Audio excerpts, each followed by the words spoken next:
Hello guys, আসসালামু আলাইকুম all everyone.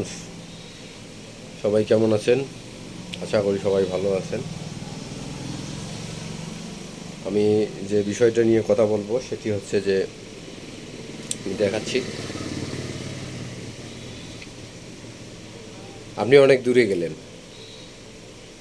বর্তমানে যে অ্যান্ড্রয়েড ফোনগুলো আছে বাইর হয়েছে, প্রত্যেকটা ফোনেরই আপনার চার্জের ব্যাকআপ খুব অত্যন্ত কম। দুঃখের সহিত হলেও বলতে হয় যে মনে করেন একখানে ঘুরতে গেছি, কোথাও বেড়াইতে গেছি, কিন্তু ফটো শ্যুট করতেছি, ভিডিও করতেছি, হঠাৎ করে দেখা গেল যে আপনার কাছে থাকা অ্যান্ড্রয়েড ফোনটির চার্জ শেষ হয়ে গেল। এমন অবস্থায় আপনি কী করবেন? কীবার আপনার করণীয় আছে? তাই আমি মনে করি যে প্রত্যেকটা অ্যান্ড্রয়েড ফোন ইউজারদের জন্য একটা করে পাওয়ার ব্যাংক থাকা দরকার। একটা করে পাওয়ার ব্যাংক অবশ্যই থাকা দরকার, সাথে থাকা দরকার। হ্যাঁ, এখন আসেন যে আপনি কোন কোম্পানির পাওয়ার ব্যাংক কিনবেন, আর কোন কোম্পানির পাওয়ার ব্যাংক কিনলে আপনার জিনিসটা টেকসই হবে, বেশি দিন যাবে। আমি এর আগে অনেক পাওয়ার ব্যাংক কিনেছি।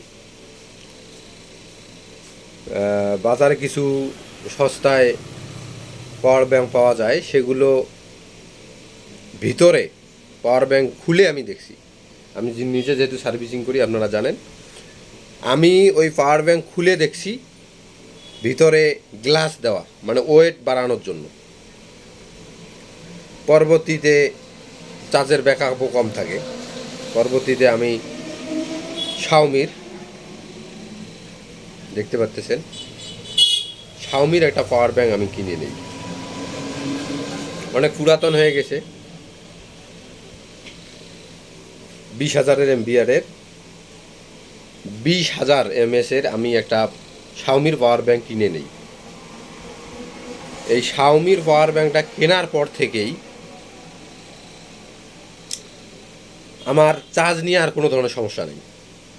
আমার ফোনে চার্জ শেষ হয়ে গেলে নো টেনশন, কোনো চিন্তা নেই। আমি এর সাথে একটা শর্ট কেবল রাখছি। আমার ফোনে একটা টাইপ সি পোর্ট, আমি এখানে একটা শর্ট কেবল রাখছি। এই শর্ট কেবল দিয়ে আমি এটাতে কানেক্ট করে আমি আমার ফোনে চার্জ করি। যে ফোনটা দিয়ে ভিডিও করতেছি সেই ফোনটা আমি চার্জ করি। এখন বিষয়টা হলো সেটা না, বিষয়টা হলো আপনি একটা জিনিস ক্রয় করবেন, অবশ্যই সেটা রিভিউ দেখে কিনবেন।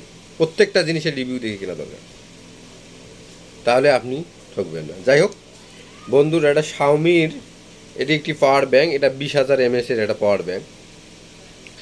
এটা 2টি ইউএসবি পোর্ট আছে, দেখতে পাচ্ছেন, আর একটা টাইপ সি পোর্ট আছে, একটা টাইপ বি পোর্ট আছে, নর্মাল একটা পোর্ট আছে। আপনি মাঝের যে পোর্ট দুইটা দেখতে পাচ্ছেন, সেই পোর্ট দুইটাতে আপনি একটা টাইপ বি এবং একটা টাইপ সি, এই দুইটা পোর্ট দিয়ে আপনি চার্জ দিতে পারবেন।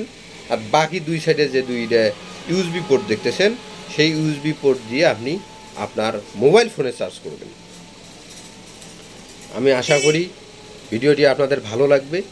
আর ভিডিওটি যদি ভালো লেগে থাকে তাহলে অবশ্যই আমার ভিডিওতে লাইক করবেন, শেয়ার করবেন, আপনাদের বন্ধুদেরকে জানাবেন। তো ধন্যবাদ।